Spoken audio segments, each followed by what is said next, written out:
trauma with you guys, understanding and forgiveness, and what does it mean. Did you not know that when you hold in that hurt from what happened to you in the past, it can cause you to mess up current relationships, opportunities, jobs, friendships.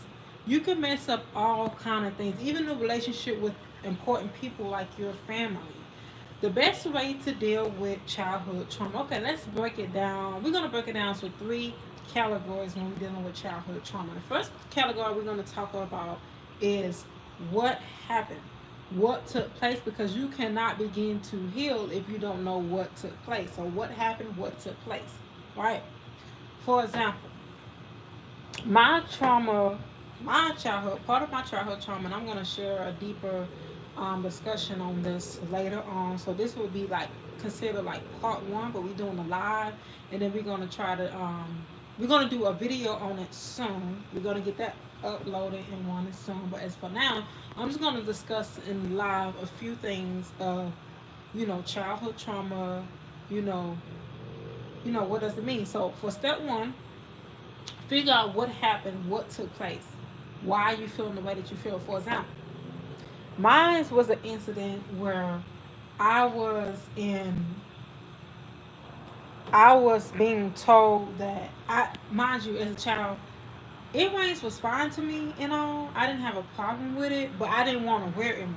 I wanted to just be free, be me, and I was told that I had to wear earrings. I have to put earrings in my ears because it's a girly thing, and if you look like a little boy without earrings, and I didn't want to wear earrings. And it kind of like traumatized me a little bit because as I got older, I began to think, a woman should look like this and a woman should look like that, and she doesn't if she doesn't look this way with her earrings in, she's not considered a woman. You see what I'm saying? So that's an example what took place, what happened, and it's more to the childhood trauma that I have. But it's like what took place, what happened, what caused you to be the way that you are, act the way that you are. That's step one. That's category one. Step two is to figure out. So once you can figure out what happened, what took place, step two is to figure out why do you feel the way that you feel, right? Because when you can figure out what happened, you can figure out why do you feel the way that you feel. When you can feel the way that you feel, that's when the step three come in is forgiveness. Because you have to forgive to move on. That's what we talk about in childhood trauma. You cannot move on in childhood trauma without forgiving. And another reason why I want to talk about it and why I feel like it's so important to talk about, because a lot of people, they talk about it in therapy sessions or churches and events and stuff, but they never talk about the real tough, challenging conversations. They never talk about what happens, what is life off of childhood trauma, right? What does that look like? Well, life off of childhood trauma is determined up to you. It's not determined up to your circumstances. It's not determined up to what happened around you, what's going on around you. It is up to you. What will life be like off of childhood trauma? It's literally up to you. How do you choose to live? How do you choose to be for childhood trauma? Because childhood trauma is really a state of mind, a state of being, of what the things that took place to you, and it's up to you to erase that stuff out of your life. And as you get older, take that stuff out of your life and don't let it follow you through your adulthood. Because if you let the things that happened to you, like I told you that I had an earring issue where I didn't too much like earrings, but I was told that females need to wear earrings. And I'm sorry, it's kind of dark. Let me try to get in a lot. That females need to wear earrings because when they don't wear earrings, it's not girly like for a woman to not wear earrings. And I just didn't like earrings, so that was one of my childhood trauma. And it made me feel like, and as I got older, it made me feel like a woman needs to look like this. If a woman doesn't have earrings and she doesn't have jewelry on, she's not considered a woman. And that's not true, because it's not about the appearance, it's about how you carry yourself. But at the same time, you do need to dress yourself in a presentable way, but it's not about what you look on the outside. It's about what's in, right? So life after childhood trauma is totally up to you. How do you choose? Do you choose to hold on to it, or you choose to let it go? Another thing is you need to surround yourself with supportive groups of friends, supportive group of family. Meaning that you need to surround yourself with people you can discuss and tell how you feel. You can get it off your chest. You don't have to worry about them being judgmental towards you. You don't have to worry about them talking negative, them saying this and this and them saying that. You don't have to worry about that. You can be yourself. You can be free, and you can state how you feel. We have to worry about, oh, if this, if I don't do this and that's gonna happen. You don't have to worry about all that. You need to get around supportive friends, people that are going to support you for you, love you for you, and people that are going to let you say how you feel without any judgment or backlash, and without any problems. They're going to let you say how you feel. I'm going to turn it over because, as you can currently see, I'm currently sitting out in nature. Yes, I'm embracing my time out in nature as I'm making this video, because like I always say, you gotta just, explore yourself, get yourself out of there, get yourself out of different categories. Another thing, you can overcome childhood trauma is to try new things, get yourself out your comfort zone, start doing things that you haven't done before. You would never know what you like until you do it. That's another way to overcome childhood trauma. Start doing the things that you wouldn't even acknowledge doing, but by you doing it, it can bring out another side of you.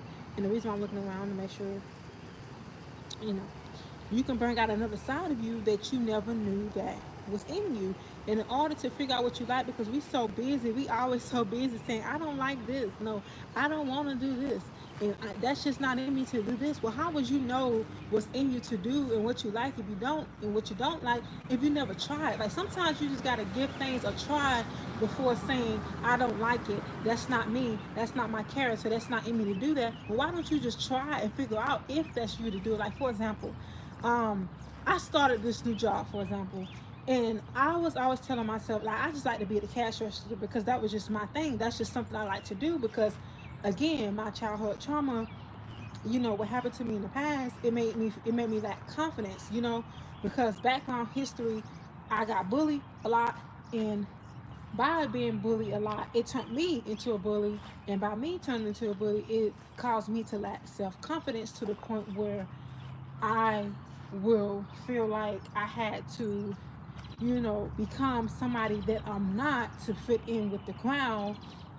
And by becoming somebody that I'm not to fit in the crowd, it made me had to relearn myself all over again. What do you mean relearn yourself all over again? If you know yourself, there's no such thing as relearning yourself all over again. Well, yes, it is a such thing of relearning yourself all over again. It is a such thing of losing yourself to find yourself, because sometimes you have to lose the appetite for things that you thought that you love in order to gain the things that are for you. And yes, this video was supposed to be about childhood trauma, but I see it's going into a different direction, and that's fine. That happens a lot when you just let go and you just let God. He takes the flow of things. But back to what I was saying, um, with the new job situation. Like, I had lacked the confidence because I was, being bullied for the way that I talk, and being bullied for the way that I, pronounce my words. Because if you didn't know, I had a speech problem going on. I did, and I'm going to discuss that in another video, but I'm going to briefly talk about it in this video. I had a speech problem growing up where I had to take speech classes, and I wasn't quite talking right, and I wasn't just talking at all.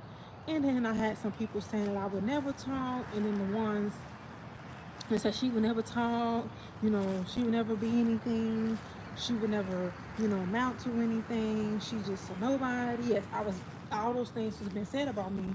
And then in school, every time I speak, I wouldn't speak, and when I did speak, it was like, oh, she's talking too much, and then my words just weren't coming out right, and it caused me to lack confidence in myself to the point where I could be really good at something, but I wouldn't do it because I was afraid of the lash off. I was afraid of, who does she think she is, and I was afraid of, she thinks she's better than me, or I was afraid of, she can't even talk right, and she's trying to talk, she's trying to deliver this speech, and she's trying to say this, and she's trying to say that, and it caused me to lack a confidence. So what is you saying, Maja? What does that have to do with the cashier situation? Well, it has a lot to do with the cashier situation. The reason why I say that is because The cashier job is where I found comfortability in, is what I was really comfortable in doing. You know, I didn't see myself in doing another activity because I was so comfortable with doing the cashier job. I was just felt so comfortable in it. And that's what happened. Like when you get comfortable, sometimes you get too comfortable, you don't realize the things that are in you for you to do because you get so comfortable. You can be so talented in another area, but you're so blind to the comfortability that you don't want to move on to the unfamiliar to get in the unknown to get to something greater, because you have to go to the unknown to get to something greater. And sometimes it can be scary, but you have to do that. So, anyways, let me get back to it. So, I was cashier because I was familiar with it, I was comfortable with it. You know, I always done a cashier job. That was just in me to do. That's just what I like doing. I did the cashier job when I was 14, you know, selling peanuts, working at the market. And then I did cashier jobs when I started actually getting my, you know, job off my cashier job when I actually go work on the job, because that job I was working for family and family friends and all that stuff. So, how did I overcome the unfamiliar? Well, I started this new job and they have me basically learning the whole store inside and out. And they have me start hanging stuff. And mind you, I used to go to other stores and I used to be like, I'm not going to be a hanger. I don't like hanging. You know, hanging is not in me to do. Mind you, that's what happens when you get comfortable. That's what you call the comfortability. You know, the unknown, afraid of going unknown. And I was like, I'm not going to do that. I'm not going to do the hanging. I don't like the hanging. I don't like the way the hanging is. I don't, that's just not me. You know, that's just not in me to do and all that yada yada stuff. And I just kept telling myself that that's just not me, that's not me and doing it. I was like, I can't see myself hanging. I don't like hanging clothes. That's just not my style. That's just not my cup of tea. So what happened is when I began to hang, I felt kind of frustrated because in my mind, cashier was what I was familiar to. So I'm just like, I wanted the cashier, I wanted the cashier. And I just let go and I just let go. And I was like, you know what? I'm going to, although this hanging these clothes is not that comfortable to me, it's not my comfort zone. I don't feel that comfortable in it. I don't too much like doing it and all that stuff. And I just kept telling myself I don't like doing it. Sorry if you guys can't really see me. I'm walking around, but I just don't like doing it and all that stuff. So I just started doing it. I just let go and I just started doing it. And I was like, okay, you know what, Lord, I'm gonna give it a chance. I'm just gonna do it anyway. So I did it anyhow. And when I got to day 3, I started liking it. And I would never had knew that I liked it hanging clothes if I didn't try it. If I did not try to hang the clothes out, put the tag on the clothes and put prices on it and all that stuff. If I would have never did it, I would have never knew that I had a like to hanging clothes. So you will never know what's in you until you try something new. Like you may say to yourself, I don't like writing. Well, how you know you don't like writing if you never try? Yeah, you don't like writing because you have to do it at school, but how do you know you don't? How do you know you really don't like writing? Well, how to find out if you really don't like it is to write, is to try it, is to get into it, get in the unfamiliar, and to try it. You get what I'm saying?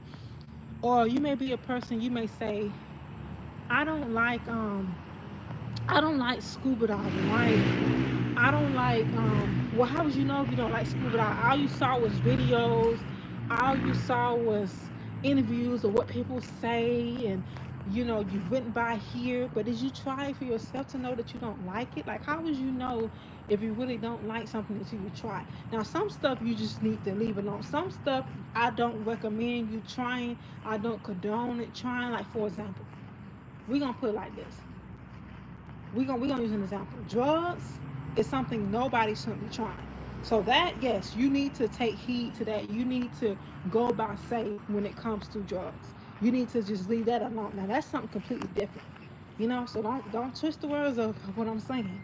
But that's something completely different. But when it comes to, you know, like trying new activities and like, you know, not stuff that's gonna get you in trouble. Like I'm not saying try stuff like that, but I am saying like, you know, try new foods. How would you know you don't like a certain food if you don't try it? Like, for example, when you was younger, you may not have liked it You may not have like potato chips, but as you got older, for some reason you found a new liking for it. Well, when you was young, your younger self didn't like it, but your adult self do. That's what I'm saying. So you can't let, what you didn't like in the past to follow you, because your likes and dislikes changes over times. And another thing that I would like to say, I'm using an example. For example, I used to hate mushrooms. I did not like mushrooms growing up. Mushrooms was not my thing. Mushrooms were not my cup of tea. Mushrooms, I just couldn't get with the program with mushrooms. I don't know what people saw in it, what they like about it, but I just couldn't get with mushrooms. Like, I literally hated mushrooms. I hated onions. And as I got older, and I don't even know why I hated mushrooms. It was just, to me, it was just the way they look. I would never try it, and I did try it, and it was like, I don't like this. And then I tried it again as I got older. The adult me tried. The kid me didn't like it, but the adult me tried the mushrooms, and I liked it. I found it good. Like, it was great to taste. And then I tried the onions. I was like, I don't know why I didn't like onions when I was young. I think it was the smell or whatever the case may be, but I just didn't like it. So I tried it again as I got older. I liked the onions. Boom. I liked the mushrooms. Boom. It was good. So don't knock something till you try. Now, we're not talking about drugs. We're not talking about getting into stuff you don't have no business doing. We're not talking about hanging with the wrong crowd. So don't twist the words up. But what I am saying is try new things. Like, you may be a person may be saying to yourself right now, I don't like swimming. Well, how would you know if you don't like swimming if you never tried? Like, stuff like that. Or you may be a person that may be saying, I don't like going to the library. Well, how would you know you don't like going to the library if you never went? You know what I'm saying? Like, stuff like that. Or you may be a person that may say colleges ain't for me, but you never went to college, so how would you know it's not for you? You get what I'm saying? How can you say it's not for you if you never been? If you never did it, how can you say it's not for you? Yes, we all have ways of knowing what we like and we don't like, by not having to do that. But seriously, you have to really get into depth, really get into detail to figure out what it is you like and what it is you don't like. And you also have to find that comfortability of people that you can talk to. So basically, find your village. When I say find your village, I'm not talking about no code. I'm not talking about no sorority. I'm not talking about none of that. What I mean is find people, the people that are loving on you. If you have people in your life that I'm just gonna use that for example, so you don't get confused. If you have people in your life that are loving on you, trying to help you, trying to support you, don't push them away. Let them help you. Let them love on you. Let them support you. Let them, you know, tell you, give you advice, because they can't tell you how to live your life, but give you an advice, because sometimes other people can see in you what you cannot see in yourself, right? You can have the potential to be a musician, and you can't see that in yourself, but somebody else see that in you, and that somebody else could be your teacher, and you keep pushing that teacher away, and that very teacher can be used to push you to your potential of getting the musician that's in you out of you, right? So don't be one of those people that be so quick to, push people away or pass judgment on people. Just hear people out, hear what they got to say. Don't just be a hearer, also be a doer of the word, meaning don't just read just to be reading, but also when you're reading, pay attention to what you're reading, take grasp to what you're reading. And this message was supposed to be about childhood trauma, but we just gonna go with the flow. But embrace embrace where you are, how you are, who you are. Don't push people away that's trying to help you. But if they're not meaning you no well, and you know they're not meaning you no well, then don't hold on to them, let them go. The main idea of this message is heal from your childhood trauma. Remember the three things that we talked about at the beginning. The three things is: one, figure out what happened, right? Two, how does it make you feel? Three, forgive, right? Because you cannot forgive something if you don't know what took place, right? You cannot know what took place if you can't figure out the point that it happened. So it happened in three steps. It happened in steps. It happened in categories.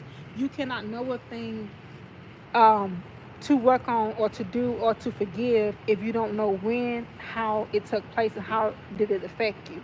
You know, how can you forgive something if you don't know how it affect you? How can you move on from something if you don't know how it affect you? Because if you don't know how it affect you, you're going to keep doing that 360, meaning going in a circle over and over until you can figure out that key point to get you to that 180, meaning you making a turn. You're not going in a circle, but you're making a turnaround, and that's the message. I'm going to be doing an involvement program, meaning the involvement program will involve you being able to say how you feel, what's going on with you. This program, you will be able to be your true authentic self. You don't have to worry about no judgment. You don't have to worry about nobody looking down at you or doing this or doing that. So the program I'm going to be starting is called the Growth Movement Plan. That's what this plan that I'm going to be making is going to be called the Growth Improvement Plan. And in that plan, you're going to be able to say how you feel, why you feel the way you feel, what makes you unique, what makes you one of a kind. You know, those ideas that you've been holding in that you feel like you couldn't get out to somebody else. You're going to now have the opportunity for other people can hear your voice. You're going to have the opportunity for you to share your testimony, for you to share your story. All you have to do is reach out to me at warrioroutreachministry@gmail.com. Again, warrioroutreachministry@gmail.com. I will also put it in the description box down below. And if you cannot, see it clearly, you cannot understand what I'm saying, it's also in my bio as well. But I'm going to end this video on this note. Embrace yourself. Be patient with yourself. Don't push away the people that love you and that's trying to support you and that's trying to be there for you. Also, don't let childhood trauma carry over to your adult life, because it's up to you. You know how we talked about at the beginning, what does life look like after childhood trauma? Well, life looks like exactly what you make it looks like. I love you guys. I'm out, and I will see you guys soon. And this is only, part one of the live video. I will be posting this tomorrow. Well, when you see this video, it will be March 3rd, 2024. But we talking about it today, but it will be posted tomorrow, Sunday morning, March 3rd, 2024, at 7 a.m. in the morning. But we talking about it now. If you have any questions, comments, or concerns, feel free to comment down below in the comment sections or inbox me in my bio. And if you can't reach me there, you can also, again, reach me at the business email at warrioroutreachministry@gmail.com. I love you guys. Stay blessed. And if you would like for me to do a Q&A video asking questions about myself, my name, how old I am, my background, where I came from, and all those things, feel free to comment down below and let me know, and I will be making a Q&A video once I get those questions, line up. But I love you guys. Be blessed. Stay you. Stay unique. Don't go messing nobody else day. And always, always, always, like I always say, be positive.